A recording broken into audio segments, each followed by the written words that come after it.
Hi everyone. To celebrate hitting over 2,000 likes on our Facebook page and to thank everyone for their continued support, we're going to give you a look inside of our workshop, something a lot of you have been asking for a very long time.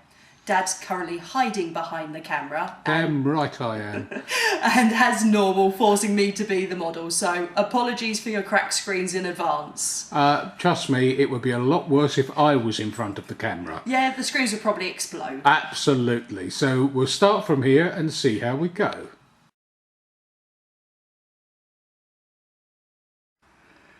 This is the view that would meet anybody who first comes into our workshop. A variety of smaller tools on different benches used for different purposes. This once again is our main work area where we dismantle and reassemble the guns. Over on the far bench you'll see a selection of metalworking machinery, or machinery we use for metalworking, from lenishing belts, metal hacksaws, small lathes, small milling machines, all used for producing any small parts that are needed for the gun. At the moment, Laura's speciality is more woodwork. This is our woodworking bench with bandsaw and horizontal lenishing belt.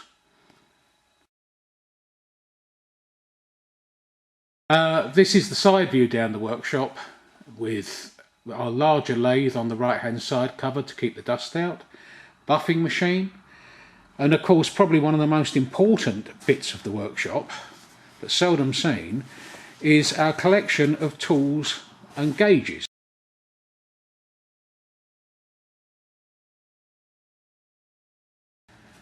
Our bench on the left is what we call our finish bench. It's where we mix our finishes. As you can see above the bench at the moment, there's a variety of stocks that we're halfway through finishing.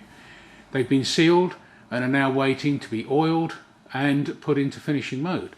Next to them is a great big shelf full of a variety of old stocks which we use for various bits and pieces, as well as our drying room.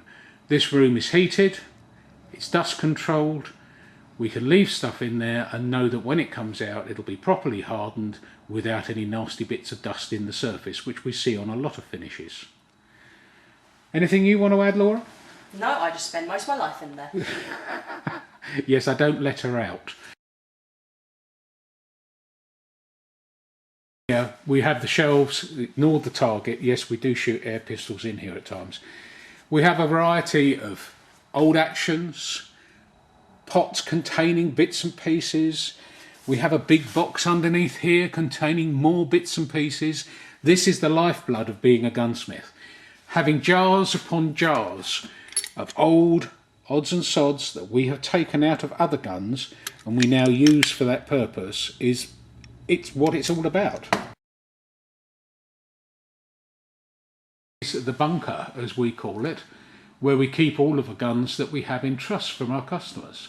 In there, it's a 5-inch thick reinforced concrete roof with 200 feet of rebar in it, and inside the actual bunker itself, which are 9-inch walls, there's a 2.5-ton vault in which everything is stored and kept. Once again, coming around the other side of the workshop, we have our small blacking tank. This is one that Laura hates, absolutely hates and loathes, because it smells, it burns, it's nasty. It smells worse than Dad, and that's saying something. Which is really nice of her, thank you very much, darling. I'll get hit for that later. Absolutely, don't wait too long because I'll get you. Then we obviously have our cleaning tank, the ultrasonic cleaning tank, and under the bench we have a variety of jigs that we use for steaming and bending our stocks. You can bend stocks using, we often see people who are saying they use infrared lamps to bend stocks. The problem is with infrared, it dries the wood out rather than moistens it. Yes, it heats the wood, but it doesn't actually make the wood want to bend.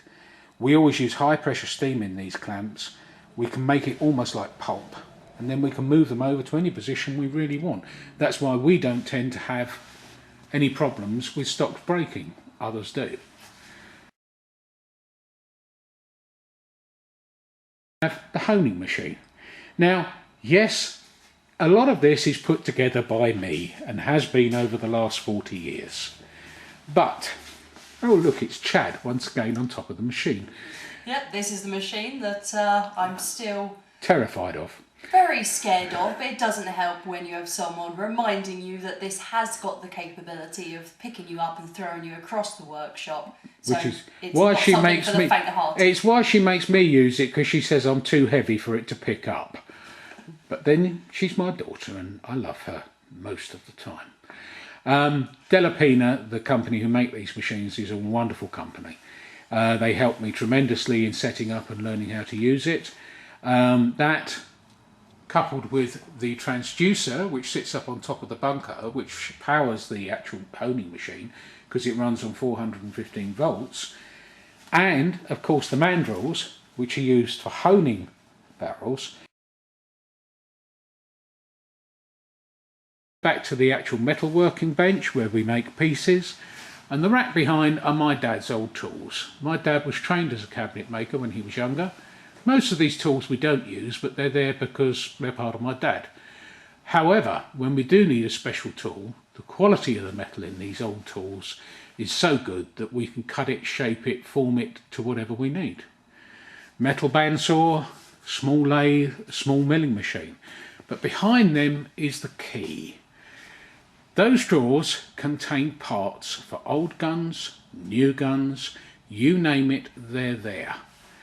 That is where somebody's starting up, and believe me, I still remember from 40 years ago, starting up without those bits and pieces makes your life a nightmare, because you've either got to buy them, find them, or make them. Having them makes life so much more straightforward. Moving back round towards the benches, we have oxyacetylene, which we use for brazing, cutting, anything we need. More drawers containing more parts, pins, nipples for different guns, different firing pins, and below that more shelves containing even more files and more nuts, bolts and bits and pieces. You've noticed around the workshop we have different vices, all set at different heights for different jobs. Without this equipment, becoming a gunsmith is almost impossible. Yes, you can do certain jobs. You can be a gunsmith with one screwdriver. I think that's what a lot of people do, judging by some of the work we get to see. But if you are only as good as the tools you have. Thanks for all your support over the years, especially since we've moved up here. We're just so pleased that we've made over 2,000 likes, and we hope you've enjoyed watching this as much as we have taken the piss making it.